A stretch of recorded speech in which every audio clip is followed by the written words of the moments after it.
copyrighted program created by Rio Grande. Los Angeles County Sheriff's Office calling all cars. Attention all cars, broadcast 272 regarding a holdup. Assist the officers. That's all.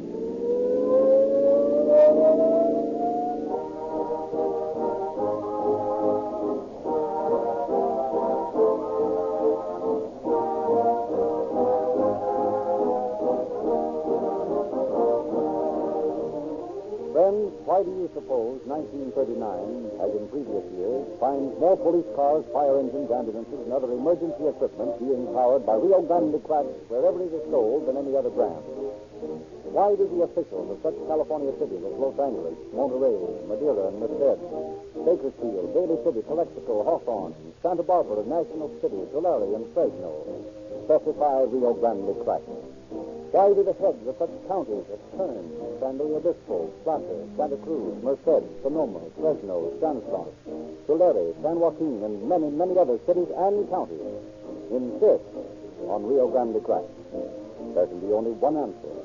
Because this great gasoline, put to every conceivable test by those who know gasoline best, embodies not merely one or two, but all of the qualities demanded nowadays by the exacting requirements of emergency driving in all kinds of weather. Yes, friends, and you too will discover, if you haven't already, that Rio Grande crack has everything. That it is the real police car performance gasoline, justly earning its reputation as the most highly recommended motor fuel sold in the West. Get a tankful in the morning, friends, and learn the reasons why.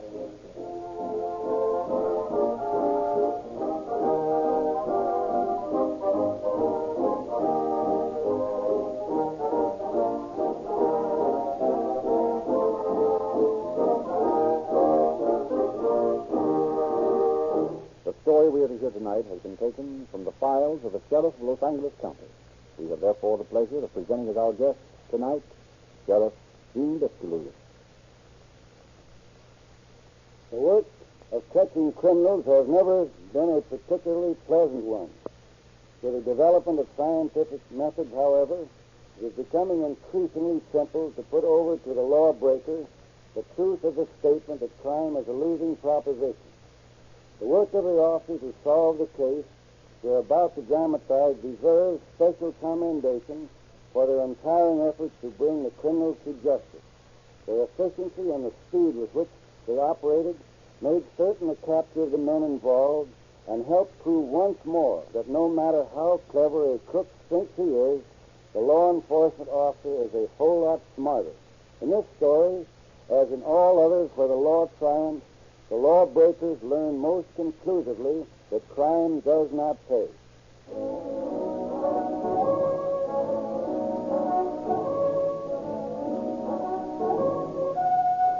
It is nearing the hour of 2 o'clock in the morning on March 20th, 1938. A dozen or more patrons are seated at the bar of the Beehive, a small Los Angeles cafe. The orchestra has already put away its instruments, preparatory to closing for the night. At the far end of the bar, Arnold Ross, a regular customer, is chatting with Dan Murphy, the bartender, on duty. Well, it won't be long now, Dan. Only 10 more minutes to closing time. Well, I'm not sorry either. I'm really tired tonight. Yeah, I guess I'd be about ready to fold by this time myself if I had your job. Last call for drinks, folks. Thought I'd slip in behind the bar here and give you a hand with this last round, Dan. Okay, Mr. Phelps. Attaboy, Dan. Make the boss work for his keep. Don't you worry. Mr. Phelps puts in his full share of hours around here. Oh, why not? It's his cash register. Give me another beer, Dan. Coming right up. Say, our Raven hasn't been in for his Saturday night quarter cigarettes yet, has he? Well, I ain't seen him. If he doesn't hurry up, though, he'll have to get him somewhere else. Yeah. And here's your ear. Thanks. I guess this is Art coming in now.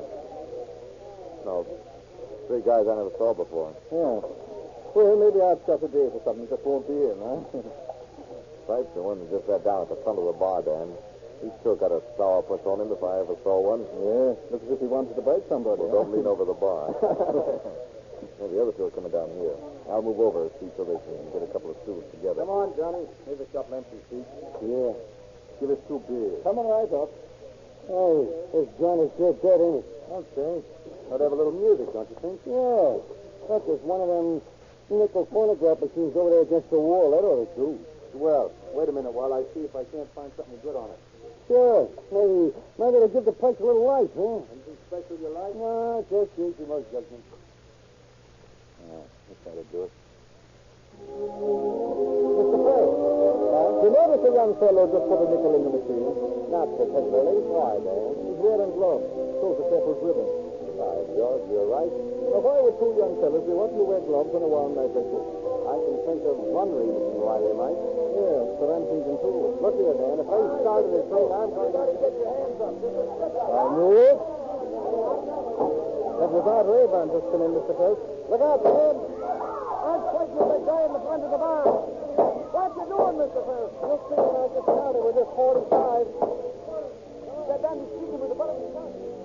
All right, keep your gun on the board. While I bring out this deal. Look out for that other guy behind the bar. He may be playing possum. Yeah, plug him right between the eyes. Hurry it up. Okay, I got the door. Let's get out of here. Out the back way. The car's in the alley, right near the door. A few minutes after the bandits make their getaway, Captain William J. Pentry, chief of the Los Angeles Sheriff's Bureau of Investigation, arrives at the scene in company with Sergeant D.A. Morford and Deputy Larry Connor.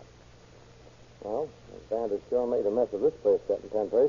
Yeah, they generally do when something happens to start them off. What I'm thinking about are these three fellas they laid out, Carmack. Here comes the ambulance surgeon now. How's everything, Doc? I'm afraid we got a wagon load for you this time. Pick up, eh? Well, it's coming. Look them over, Doc, and see if we have a homicide rap along the rest. This fellow up front here is beginning to come through. Oh, my head. You'll be all right under your scalp wound. One of them hold-up fellows hit him over the head with a peanut machine. You're a bartender here, aren't you? Yeah. My name's Dan Murphy. Tell me exactly what happened here tonight. Splendid. Okay, boys, take your staff out to the ambulance. Multiple scalp wounds and a bullet in them. Do you know the name of the man they're taking out, Murphy? Oh, sure. He's a regular customer here. Name's Arnold Ross. He started the fireworks by putting up a fight tonight. Yeah? How do you mean? Well, when one of those birds held its stick up, a friend of his come in the front door. The guy that was hit with the peanut machine. That's when Ross made a grab at the guy sitting next to him. One of the three struck up. Yes, and then what? He was too close for the guy to shoot him, so he hit Ross over the head with his gun. Every time he hit him, the gun went off. That's what busted most of the glass. I see. Now, what about the third man? Oh, he's the bird that started the phonograph machine. Besides that, he's the bird that shot Mr. Phelps, my boss. Mr. Phelps owns this place? Yeah. That's Phelps who's lying behind the bar? Yeah. Hey, Doc, that's the proprietor of this place who's out there in the stretcher. Yeah. Think he'll pull through? He'll be doing well if he lives more than a couple of hours. The bullet enters just above one of his eyes. What about the other fellow who was shot? He has a fighting chance anyway.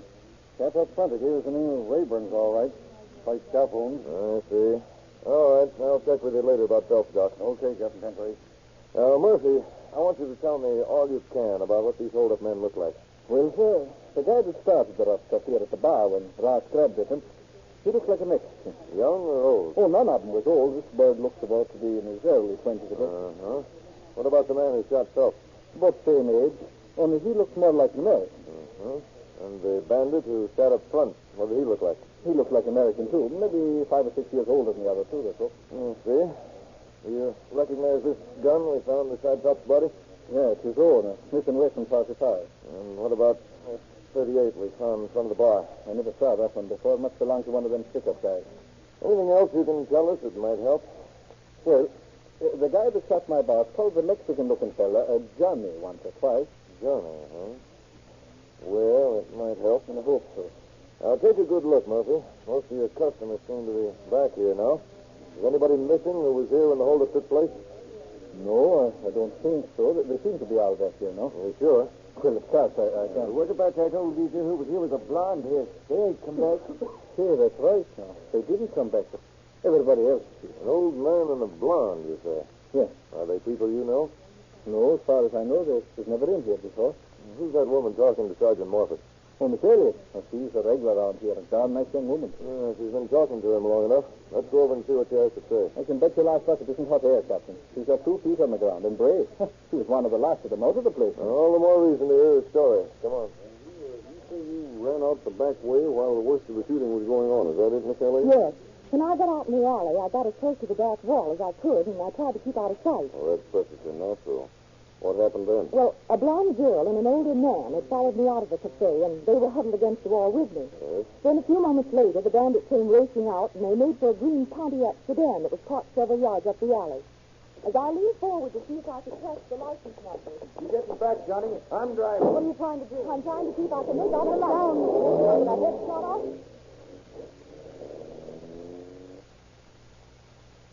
And I'm sure that if the blonde hadn't yanked me down, I could have had those numbers for you. Well, they most likely felt they were acting for your own good, Miss Elliott. Well, maybe, but I'm not so sure. Why? What makes you say that? Well, it's just an idea. But when we were lying there in the alley while those bandits were getting away, the blonde and her friend were whispering to each other. If they were frightened, they certainly didn't show it. Whispering, eh? What about? I don't know. They were talking pretty low, but once or twice I heard the blonde girl giggle as if she saw something funny in what was going on. Maybe she was hysterical. She wasn't hysterical when she pulled me to the ground. I see. Well, you've given us a swell clue in noticing the make and color of their car, and we have a pretty good description of them. Oh, one thing more, Sergeant. Yes? That girl and her friend kept watching the door before those bandits entered the cafe as if they were expecting them. They were sitting where they could give a signal in case there were any police officers in here or the holdup might look too dangerous. Miss Elliott, I'd like to ask you a question. While that couple were whispering together out in the alley, did you happen to catch any names? Names?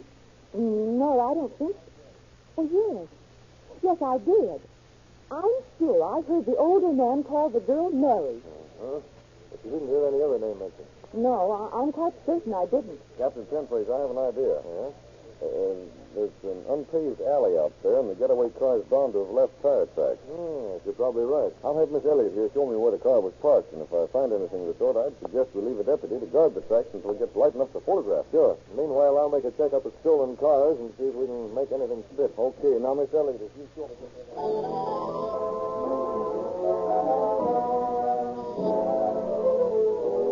Shortly after daylight, Sergeant Morford returns to the alley behind the Beehive Cafe with his camera.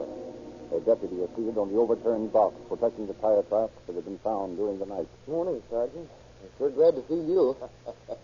What's the matter? You getting sleepy? Well, a little cut-eye's not going to do me any harm. What are you kicking about? It could have been raining. Yeah. Well, let's have a look at these tracks in the daylight. Okay, I'll get this box out of there.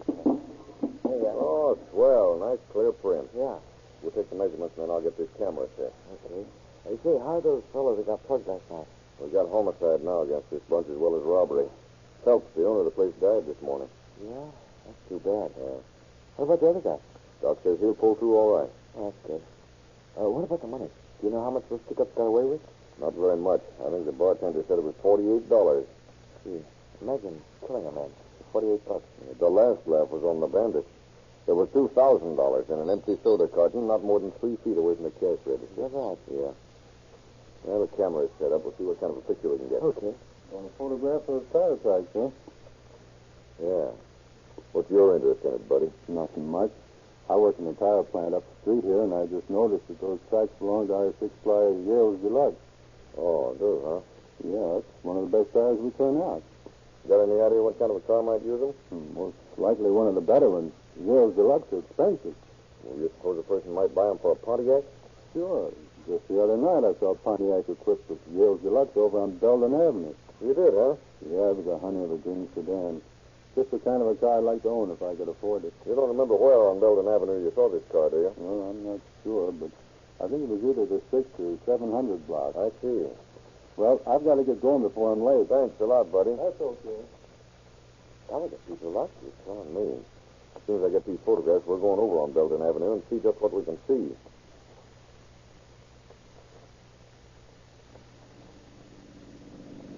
Look, Sarge, we've been cruising up and down the street for the last 2 hours. I don't see what's going to get us. You should, Steve. You've been asleep half the time. Yeah, but after all, Hold on a it's minute. home. Hey, here's a place that looks kind of deserted. I just got a hunch. Look, the garage doors are open. Let's park and give the place a once-over. Don't say by me. Come on. We'll look in the garage first. That's our best bet. I hope your hunch works, so we won't have to go cruising up and down the street anymore. I'm getting sick to the sight of it. Well, I'm just as sick of it as you are, but there's no percentage in overlooking anything. Here's a garage. What happens now? First, I'm going to have a look at these tire tracks on the floor. Gee, this place is so full of junk. They got everything in here. Hey, take a look at these tracks, will you? Do they look familiar?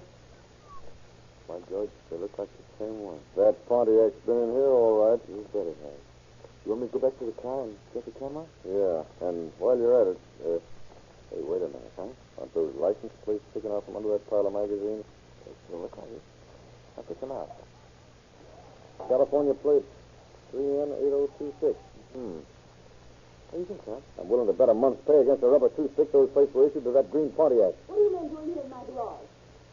I can answer your question, lady, but I think you'll be pretty busy answering mine. We're from the sheriff's office. Oh, well, suppose we go into the house.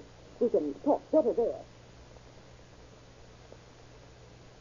And so, as I say, I only met these people recently at a party. Naturally, I hadn't the faintest idea they were criminals. Let's see if I have these names straight now, Mrs. Lee.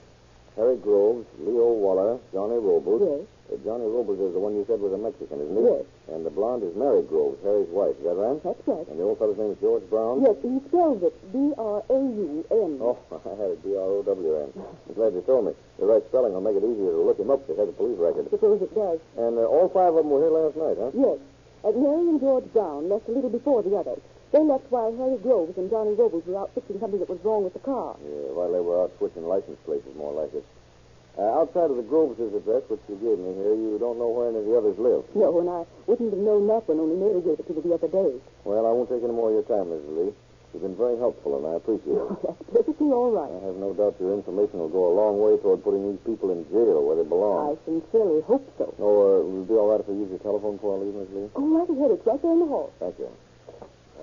Telephone the sheriff's office and make a report of this.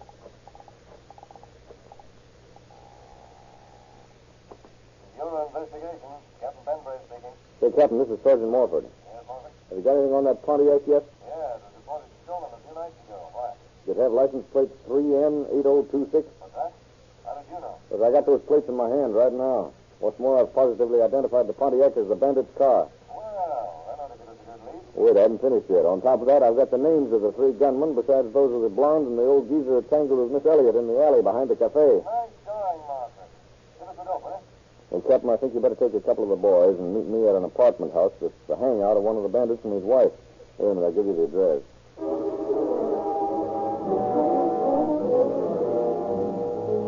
The search of the apartment reveals nothing of importance, and it's decided to abandon further search for the moment while the records are checked for criminal records against the bandit suspect. You know, Carmack, there's one thing that almost always gives us fellas a break.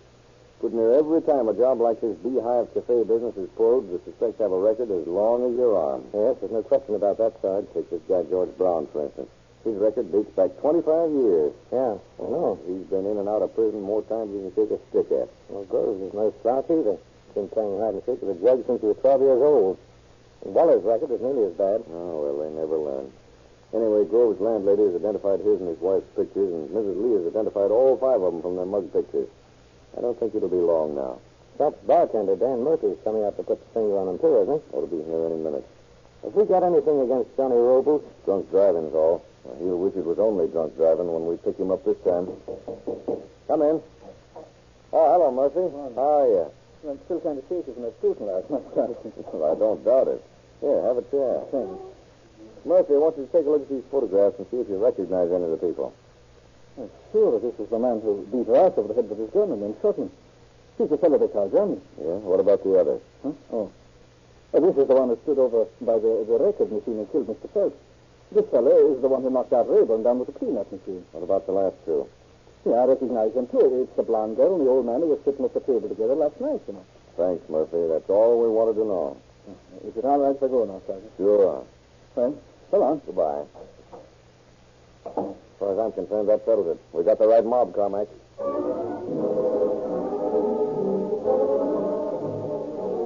Satisfied that he's on the right track, Sergeant Morford checks with the Motor Vehicle Bureau and learns that George Brown has a Plymouth Sedan registered in his own name. Obtaining the license number, Morford telephones all the agricultural stations along the California state line and tells them to be on the lookout for the Plymouth bearing these plates, and also for the green Pontiac Sedan. Then, late the following Sunday afternoon, the telephone rings in Captain Penplace's office. Captain Penbrace speaking.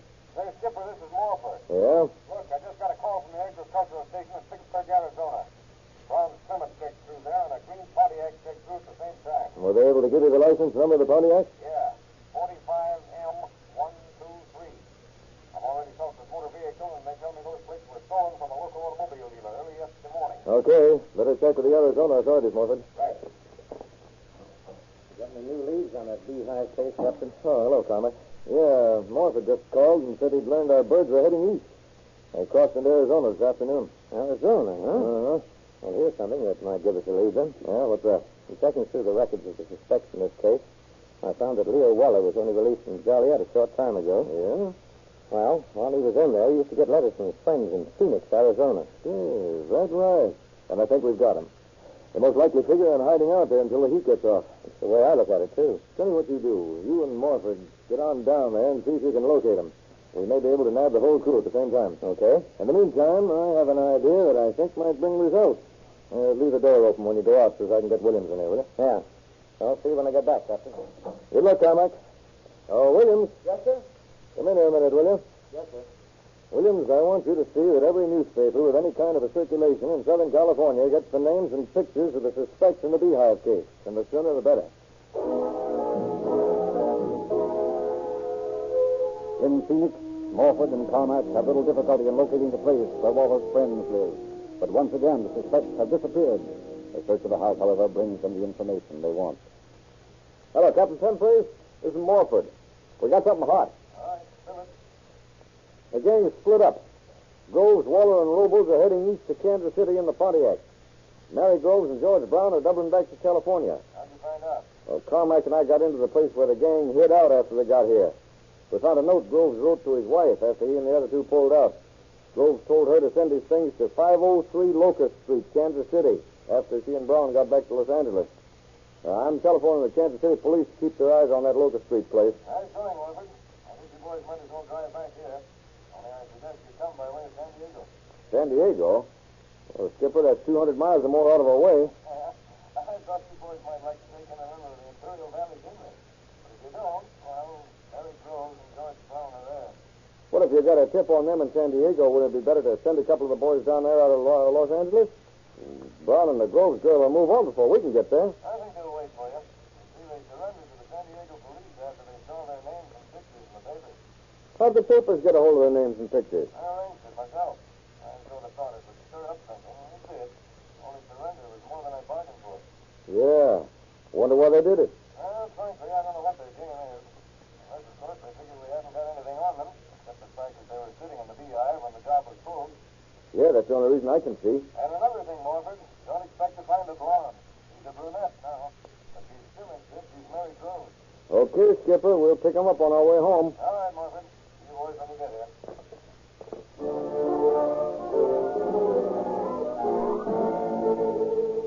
2 days later, George Brown and Mary Groves are back in Los Angeles, seated in one of the rooms of the district attorney's office. Brown, throughout a swift drilling, denies all guilty knowledge of the beehive job. Next comes Mary's turn, with Captain Tenfreeze and Sergeant Morford putting the questions. What do you know about this hold-up and shooting, Mary? Not a thing, Captain Tenfreeze, honestly. Now, look, Mary, there's no sense in lying about this thing. I'm not lying. I'm not, I tell you. You were sitting in the cafe when your husband came in to hold it up, weren't you? Yes, but I didn't know he was going to hold it up. I swear I didn't. Isn't it true that you've driven the car for Harry Groves when he's made other hold-ups? No. Well, you knew he was a stick-up man, didn't you? I knew Harry'd been in trouble a lot during his life, but Yes, but what, Mary? Well, I suppose I did know that he was doing some things that weren't quite right. And you say you didn't know he was going to hold up the beehive that night, is that it? Yes. Did George Brown know it? I don't know. I don't think so. But you're sure you didn't know about it? Yes. Well, then how did you come to be sitting in a cafe while your husband was sticking it up? Well, Harry and I had been separated for several months. I didn't recognize him. I was too frightened, I guess. So I ran out of the place with George Brown. You say you and your husband were separated? Yes. Well, if you and your husband were separated, it's a funny thing your landlady didn't know anything about it. Well, you haven't got an answer for that one, have you, Mary? And you say you didn't recognize your husband on the night of the shooting because you were so frightened. Yes. You were sitting facing the door, weren't you? I think so, yes. Well, then how is it you didn't recognize him during the 4 or 5 minutes it took him to drink a glass of beer and select a number on the record machine, which was near your table, and get the thing to playing? You weren't scared then, were you? You haven't got an answer for that one either, have you? Come on, Mary. Why don't you tell us the truth? I am telling you the truth. I haven't got anything to be afraid of. If you haven't anything to be afraid of, then why did you dye your hair? You haven't got an answer for any of them, have you, Mary? Well, Mary, I'm sorry, but I'm afraid we'll have to hold you and George Brown without bail on charges of murder and attempted murder. No. No, I don't know anything about it, I tell you. I know it, I tell you. You can't do this to me. You can't.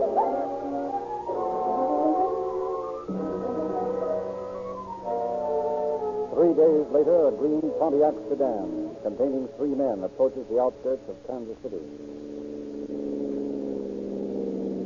What are you slowing down for, Leo? Well, leave you guys. What do you mean, leave it? Yeah, what are you talking about, Leo? I've traveled as far as I'm going in this hot car. Hey, what's the matter with you? You getting soft? No, I ain't getting soft. But I ain't too fond of the idea of getting slapped back in the can either, see? No, we got this far without no trouble, didn't we? Yeah, but I'm thinking there's more luck than anything else. Ah, you're nuts. All right, I'm nuts. You and Johnny can go on if you want to, but as far as I'm concerned, this is the end of the line. Don't worry, we will.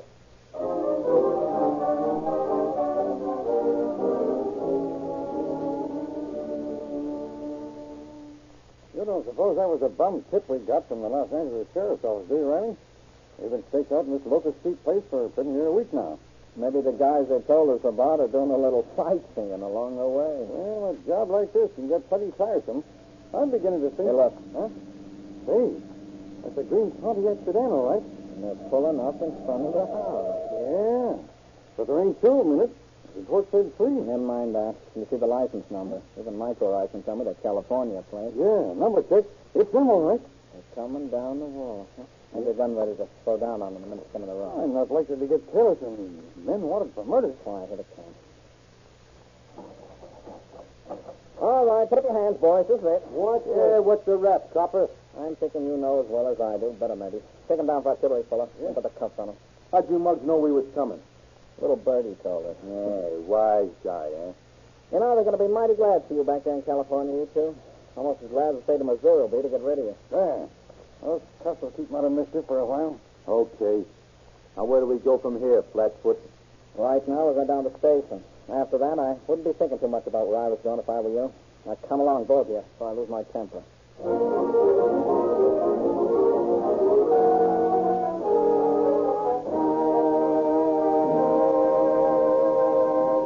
In just a moment, we shall hear the conclusion of our story. In the meantime, I ask that you remember 2 things. Very important things to the motorist who wants the most for his money. For the complete protection of your motor, use Reolute, the lubricant that can't be congealed by freezing weather any more than it can be broken down by excessive engine heat. And for maximum money-saving power, pickup, and smooth acceleration, Rio Grande Cracked, the gasoline of outstanding police car performance. Grove, Robles, and Brown were sentenced to life imprisonment in San Quentin. Waller was later captured in Illinois and will be extradited for trial. Once again, the lawbreaker is learning that crime does not pay.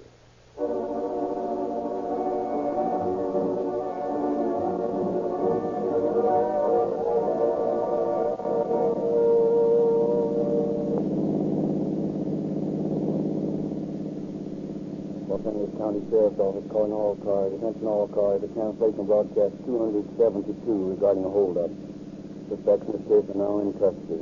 That's all. Rosenquist.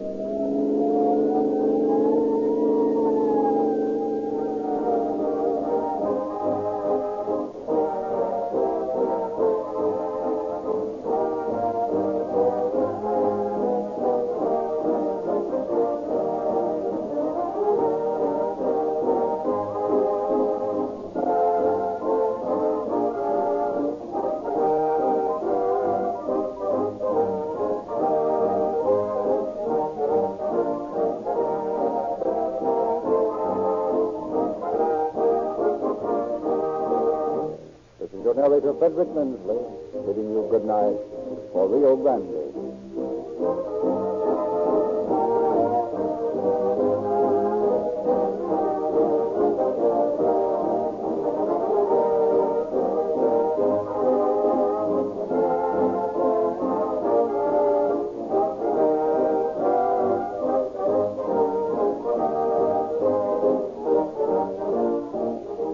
Next week at this time, Rio Grande will present The Case of the Blood-Stained Rent. This is the Columbia Broadcasting System.